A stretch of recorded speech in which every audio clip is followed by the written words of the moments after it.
This man killed and dismembered a 19-year-old girl on their first date. Then he spread her body parts around the Milwaukee area. Watch as the judge rips into this monster for the worst homicides she has seen in her career. You know, to take away a child is horrific. You know, you wouldn't wish that on anybody. To have a child not outlive the parents is a horrible thing. But not only did you extinguish her life, but you hid it, and you hid her body to be found. And I can only imagine every time a news report, every time something clicked that another body part was found, how it had to just re-victimize this family, how it had to just be like another shot to their soul. I can't imagine how horrific that had to be.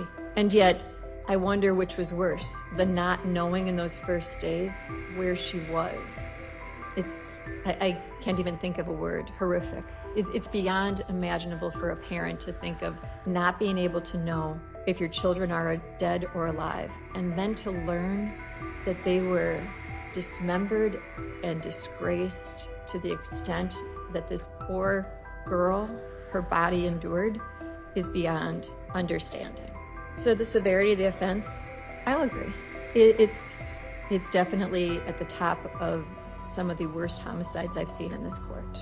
So how do we protect society from a man who clearly has had darkness in his past, who engaged in behavior that it's the facts that you see written in horror novels? When you think about, is there ever something redeemable in a person? You'd like to say at some point there is.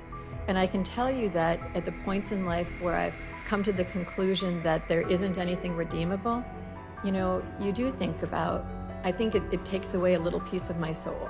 How come I couldn't find anything good? How come I can't find anything that I can say at some point you'll be a better person?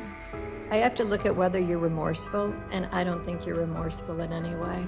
I don't think that you have gotten to the point of taking any form of responsibility for what transpired. You know, I've read through all these letters and they talk about give us justice. Right? Give us what's due, but I can't give you justice.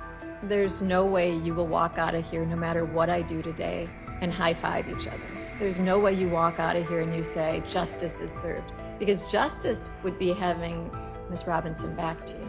Justice would be having her with you for the rest of your lives, and you never get that.